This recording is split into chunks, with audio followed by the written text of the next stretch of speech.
To new TV Telugu. ఇప్పుడు AP top 10 చూద్దాం. నెల్లూరు నగరపాలక సంస్థ పరిధిలోని 7 అన్న క్యాంటీన్లలో సూచించిన ప్రమాణాలను తప్పనిసరిగా పాటించి ప్రజలకు అసౌకర్యం కలగకుండా జాగ్రత్తలు తీసుకోవాలని టీపీఆర్ఓ వాసుబాబు క్యాంటీన్ నిర్వాహకులను ఆదేశించారు.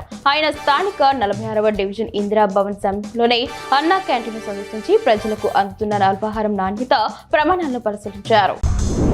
ప్రకాశం జిల్లా సంయుక్త కార్యదర్శి బాలరంగయ్య మాజీ మంత్రి ఆర్కే రోజాపై తీవ్ర ఆగ్రహం వ్యక్తం చేశారు. మార్కాపురం జిల్లా అర్ధవీడు మండలంలో జరిగిన మీడియా సమావేశంలో జనసేన నాయకులు వైసీపీ నాయకుల తీరును ఖండించారు. ముఖ్యంగా రోజా నోటికొచ్చినట్టు మాట్లాడుతున్నారని, జనసేన ఎమ్మెల్యేపై వచ్చిన ఆరోపణలు పార్టీ అధ్యక్షుడు పవన్ కళ్యాణ్ పరిశీలిస్తున్నారని, ఆయనపై ఇప్పటికే చర్యలు తీసుకున్నారని బాలరంగయ్య తెలిపారు. రాజమండ్రిలోని గౌతమి జీవ కారుణ్య సంఘం అనాథ వృద్ధుల శరణాలయంతో మహాత్మా గాంధీ వర్ధంతి కార్యక్రమం జరిగింది. ఈ సందర్భంగా Congress party Rajahmundry parliament coordinator doctor TK. Vishweshwar Reddy Mahatma Gandhi విగ్రహానికి పూలమాలలు వేసి నివాళులర్పించారు. ఆయన భారతదేశానికి చేసిన సేవలను గుర్తు చేసుకున్నారు. ఈ కార్యక్రమంలో కాంగ్రెస్ పార్టీ నాయకులు పాల్గొన్నారు. ఆత్రేయపురం మండలం వాడపల్లి శ్రీ వెంకటేశ్వర స్వామివారి ఆలయం దట్టమైన పొగమంచులో మునిగిపోయింది. కోనసీమ తిరుమలగా పేరుగాంచిన ఈ క్షేత్రం మంచు దుప్పటి కప్పుకోవడంతో భక్తులకు కనువిందు చేస్తుంది. ఆలయ గోపురాలు, పరిసర ప్రాంతాలు మంచు మేఘాల మధ్య ఆధ్యాత్మిక శోభతో విరాజిల్లాయి. చలిని కూడా లెక్క చేయకుండా స్వామివారిని దర్శించుకునేందుకు భక్తులు భారీగా తరలివచ్చారు. ఈ అద్భుత దృశ్యాలు భక్తులు మంత్రముగ్ధులను చేశాయి.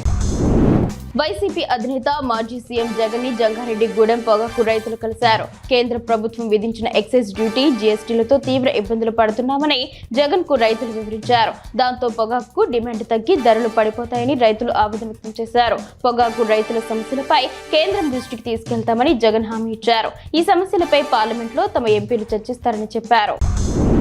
అవనిగడ్డ ఎమ్మెల్యే మండలి బుద్ధ ప్రసాద్ మాట్లాడుతూ కూటమి ప్రభుత్వం పాడి రైతుల సంక్షేమానికి కృషి చేస్తుందని తెలిపారు. ఘంటసాల గ్రామంలోని వైద్యశాల వద్ద ఏర్పాటు చేసిన ఉచిత పశు వైద్య శిబిరాన్ని ఆయన ప్రారంభించారు. ఈ సందర్భంగా రైతులకు ఏర్పాటు చేసిన స్టాల్ను పరిశీలించి మూగ జీవాలు వ్యాధుల బారిన పడకుండా నివారించడంలో పశు వైద్య శిబిరాలు ఎంతగానో దోహదపడతాయని పేర్కొన్నారు.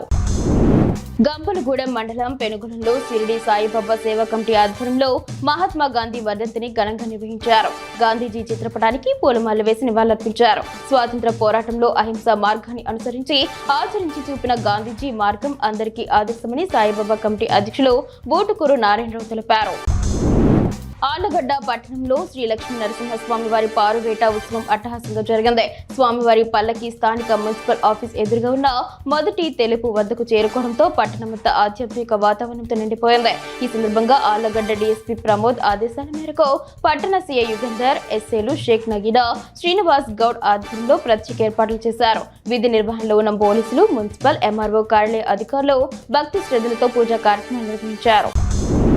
ఎన్డీఏ కూటమి హిందూ సంఘాలు మార్కాపురంలో శ్రీ లక్ష్మీ చెన్నకేశవ స్వామి ఆలయంలో సంప్రోక్షణ కార్యక్రమం చేపట్టాయి. గత వైసీపీ ప్రభుత్వం లడ్డూ తయారీలో రసాయనాలు వాడిందని, ప్రజల ఆరోగ్యంతో ఆడుకుందని ఎన్డీఏ కూటమి నాయకులు కందుల రామిరెడ్డి ఆరోపించారు. తిరుమలలో 20 లక్షల కిలోల కల్తీ రసాయనాలతో 50 కోట్ల లడ్డూలు తయారు చేశారని ఆయన పేర్కొన్నారు.